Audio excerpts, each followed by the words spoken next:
Ang sinasabi ng ilan, merong kayong plinanta na tao para tayaan ang lahat ng possible combinations. At ginawa yun yun, 280 million ang ginastos.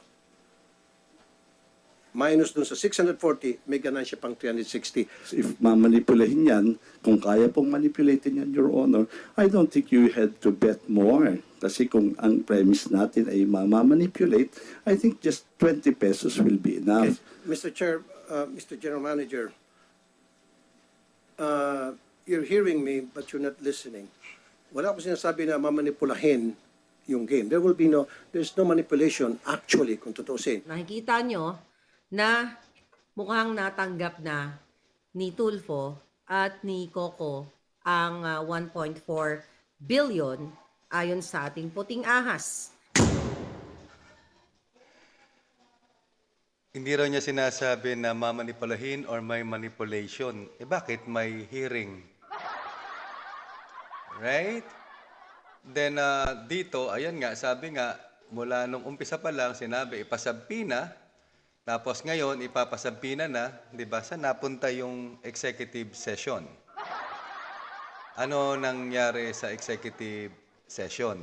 Wala tayong nabalitaan. Sa haba ng hearing, na-redundant silang nung December 18 na panay lang ang grandstanding.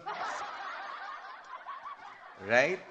Then dito, naghamon na na sa pina at kung bubulatitin na records, from the very beginning, yun ay unang sinabi. Let's rewind.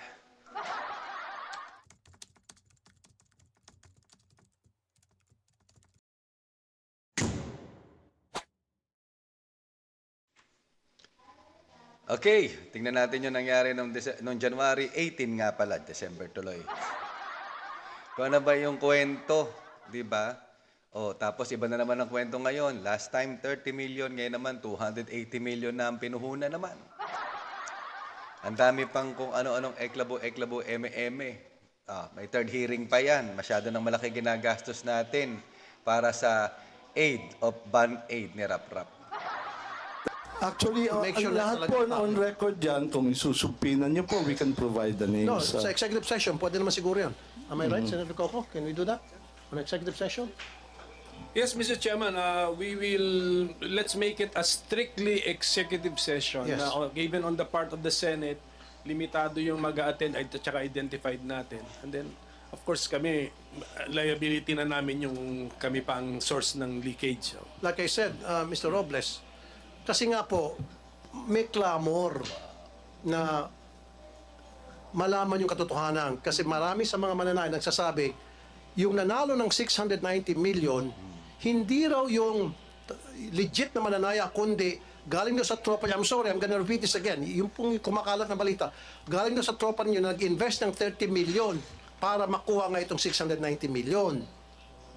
Para maalis na po yung haka-haka na yan, gusto po namin makita kung talagang totoong tao yon. And then gagawa nga ako ng cross-checking. Sinabi ko na kanina, I'm gonna use the NBI, the ICT, if I have to hire a private detective, para magkaroon ng cross-checking kung yun ba ay related sa inyo. Hindi. Pag lumitaw na hindi, sabihin ko rito na hindi related talagang legit winner yan. Ngayon, Tulfo, nakarating sa amin sa puting ahas na ikaw ay nagpapaareglo. Bakit nagpakitang gilas pa kunyari doon sa, kunyari ginigisa-gisa mo si Mel? Bakit? Dahil ayon sa puting ahas, nagpapapresyo ka? Magkano? Ikaw, Coco Pimentel, 400 million? Magkano kay Tulfo? 1 billion? 1 week later. Ang sinasabi ng ilan, merong kayong plinanta na tao para tayaan ang lahat ng possible combinations. At ginawa yun yun, 280 million ang ginastos. minus dun sa 640, may ganansya pang 360. If mamanipulahin yan, kung kaya pong manipulatin yan, Your Honor, I don't think you had to bet more. Kasi kung ang premise natin ay mamanipulate, I think just 20 pesos will be enough. Okay. Mr. Chair, Mr. General Manager, you're hearing me but you're not listening. Wala akong sinasabi na mamanipulahin yung game. There's no manipulation actually, kung tutusin. Nakikita nyo na mukhang natanggap na ni Tulfo at ni Coco ang 1.4 billion ayon sa ating puting ahas. Our Pakinggan natin tong buong conversation na to, no? Para dire-diretso na lang. Sabi nga hindi naman kailangan ng maging summa cum laude ka or magna cum laude ka o kung ano mang klaseng laude ka para maintindihan itong teleserye ng hearing ni Rap. Okay? Kasi from the very beginning, this January 18, sinasabi na agad, ipasampinan nyo and we will give you all the records. Okay? Then, executive session, wala tayong narinig. Lumipas yung 1 week later. Right? Then, ayun nga, may umugong na nagpapapresyo. Eto, dito sa sinasabi na to ni Maharlo Kanghitan. Okay? Hindi naman, kung babalansihin mo, hindi naman ibabaon dito Kung sino man yung sasabihin na inaareglo na sinasabi niya. The thing is yung credibility ni Rapi Tulfo ang sapul dito. Dahil unang-una, pagka walang nangyari dyan sa sinasabi na ako, gusto ko malaman kung meron talagang dayaan sa PCS. Frankly speaking, no? Pag sinabing wala, dahil nga dyan sa kanyang eme-eme na teleserye, ang landing niyan, naareglo. 1 billion na sabi, di ba? Damay pa si Coco, 400 million na sabi. Right? Then pag sinabing meron, siyang sasabihin, hindi sila nagkasundo. At the end of the day, sa pool pa rin si Rapi Tulfo rito. Di ba? Kasi yun ang umugong Bakit nga ba inantay natin? Di ba? It was Friday. We are expecting the result of the executive session. Kasi after nung January 18 na yun, pagkatapos ng hearing, mag-executive session, dapat may statement agad. Pero what happened? Rap. So, dito, doon na naman napunta. May panibago naman from 30 million na ininvest, now 280 million na ininvest. Then, tinayaan lahat yung numero. Right? Etc. May umuugong pa na yung 30 million pinambili ng makinarya. Kasi may serial number yan matetrace yan kung nasaan ang gagaling yun, yung sinasabi na nilagay sa isang lugar para i-print lahat. Okay? So, yun na naman ang panibagong hangin ngayon. May route, access, etc., and so far and so forth. But at the end, it will end up sa subpoena na nung una pa, hinamon na ikaw. Kung hinahamon ka na para mapatunayan na ikaw ay inosente, at dinadrag mo yung isang tao o ilang mga tao at sinasabi na para lumabas na malinis ka. At ikaw na mismo naghamon na, sige, ipasabpina nyo and we will give all the records. Medyo, kung tutuusin favorable yon sa kanila if they do it first, di ba? But they don't. Di ba? Ganun na nangyari. Yung hinahamon is open to open up all the records. Ibig sabihin, malakas ang loob nila na maipapakita nila na yung legitimacy ng sitwasyon. But what happens? Nauwi sa katulad lang nasa RTIA teleserye. So para gumulo lang ang isip ng mamamayan. Pero habang sinasalsal ito ni Rapi, pangalawa na to, di ba? It will end up na ang mga tao, lalo ngayon, nagkakaroon na ng doubt sa kanyang mga pinagsasasabi. Sabi nga, pag too much grandstanding, at the end of the day, it will be you na sisisihin ng taong bayan. Payo lang. Pakinggan natin to, ha? It shows na hindi naman po binetan po ang lahat ng combinations on the day po ng tinamaan. So, you can show us that record Opo. na Opo. hindi tinayaan Hindi lahat. po. Kasi yun ang concern ng mga Opo. vendors. Hindi po natayaan. Ipapakita lahat ng records, ha? And you will also show us Hindi lamang sa 649, so sa lahat ng games. Opo, 642, 645, 649, 655, and Yes, Your 658. Honor. Yes, Kasi yun ang concern ng mga Opo, bettors. opo. Hindi mo naman kailangang isa-isahin pa. Ang sabi nga, lahat ng records. Ikaw lang nagpapahaba ng hearing eh. Kasi nga, syempre, di ba, malaki ang natatanggap nila dyan sa mga hearing na yan.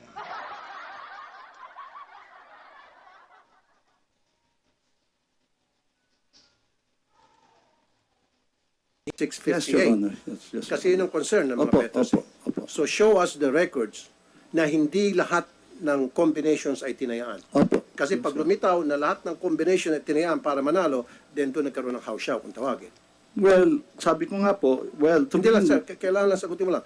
I need a record Opo, we'll give you po now if sa if you lahat want ng po. panalo, hindi tinayaan. Kanina pa sinasagot yung opo eh. Ikot-ikot ka lang eh. Ikaw yung talagang you are hearing but you're not listening eh. ang lahat ng combinations. Opo. BIR, pagbabanggain natin lahat ng mga nanalo sa loto. Let's start with, kasi alam ko it will take some time. Yes. September of 2023. All winnings noong September 23, ibabangga natin sa BIR na magagaling sa PCSO. Kunyari, ang winner ay, para mapabilis tayo, ang winner ay sa lahat ng games is 20. Kunyari na lang, 20 winners sa September equals to, sabihin natin, 100 million. So yung 100 million, 20% tax is 20 million. So dapat magmamatch yan. Lalabas sa BIR, dapat 20 katao ang tumaya at 20 million ang binayaran tax. I need that kind of record from the BIR sa next hearing. Can you Bago sumagot yung BIR, yung kinikita mo sa channels mo, nakadeclare ba sa BIR? Tanong lang din. do that?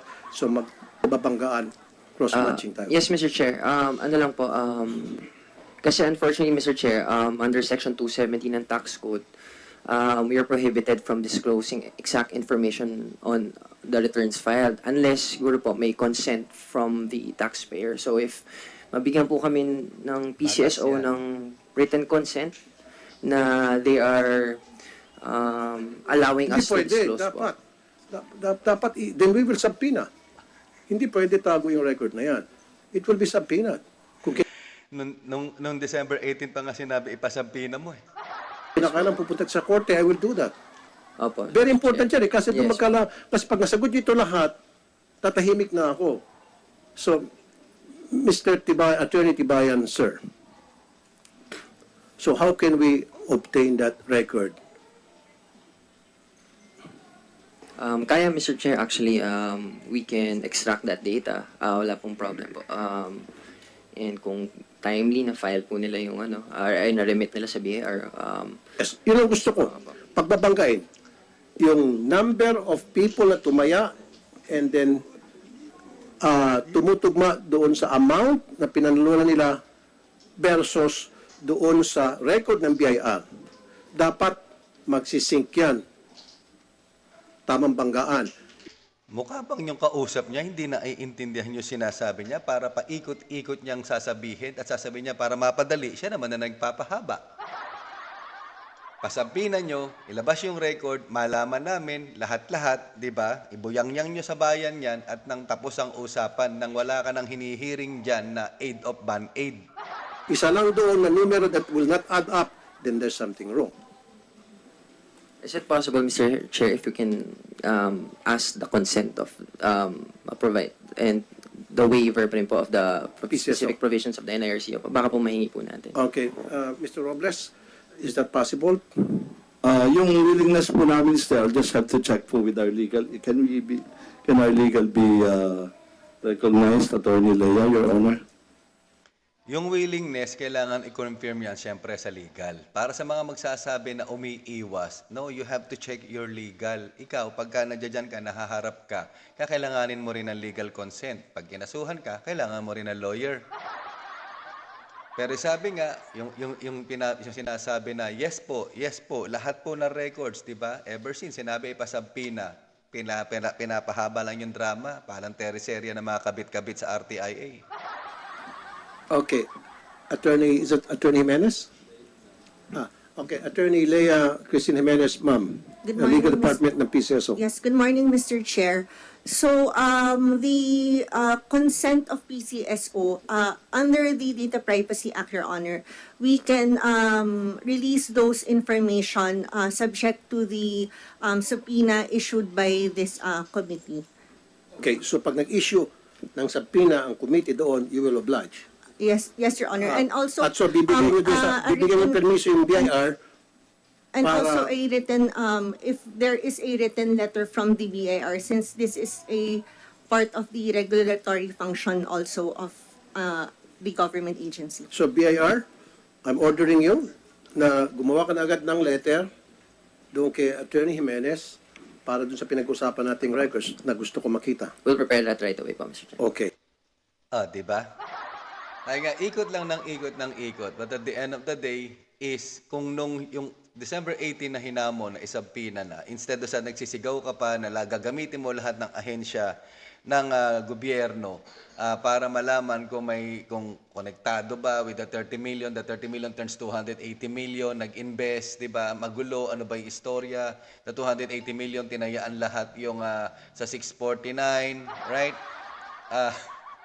And doon na nga sabi nga, di ba, ipasabpina nyo, ibibigay lahat ng record sa inyo because, siyempre, dadaan sa legalidad yan kasi parang akala mo yung due process, kayang-kaya mo laging sagasaan. Unang-una, Data Privacy Act ang sasagasaan dyan na sinabi rin ng BIR na hindi mo basta-basta nagsinabi mong gusto mo, luluhod lahat sa'yo. Ngayon, regarding dito sa sitwasyon na sinasabi na nagpapapresyo or nakuha na ba yung areglo, right? Kaya pinapahaba pa ang kwento, naiinip ang taong bayan. Tandaan nyo, lalo na sa mga tulfonatics na pikibo, right? At the end of it, pag yan sinabing wala, sasabihin ang idol nyo ay naareglo. Pag sinabi niyang meron, ang sasabihin masyadong malaki hinihinging presyo. So, ibig sabihin, may nakapatong na presyo, kaya hindi pa mailabas, lalo na yung pinagpasikat na grandstanding. Right? Ayun lang, napakasimple lang naman nito eh. Ganyan lang naman sila mag-hearing to prolong the situation. Siyempre, it's money on the pocket at the end of the day. Sa haba ng mga ginagawa nilang mga hearing dyan, what happened? Ano ang nangyari? Ano naging resulta? Puro lang ingay, puro may makukulong, puro, di ba, puro banta. Hindi namin kailangan yung banta. We want results. Ako, pabor ako dyan sa investigasyon na yan para magkaalaman na, di ba? Malaman kung malinis o madumi. Matagal na yung kwento na yan. Kahit kung kay GMA nun, pag may nanalo, sasabihin, si first gentleman. Right? Ganun na yan, hindi na nawala yung kwento na yan. Kasi baka yung nagdadaldal ng ganun, pag sila nanalo, itatago rin nila yung kanilang pribadong buhay. Okay? Right? So, sabi nga kung nagustuhan mo itong ating munting pasakalya dito sa usapin ng paghihimay at usapang PCSO na to na pinahahaba, please don't forget to click like, leave your comments, subscribe, and don't forget to hit that notification bell and click all para lagi kang updated sa aking mga bagong uploads at makajoin ka sa aking mga live. Himayin at balitaktakan, and please, share so we can spread the love and the knowledge. Okay? So, ingats kung nasang panig man tayo ng mundo. God bless us all. Ciao.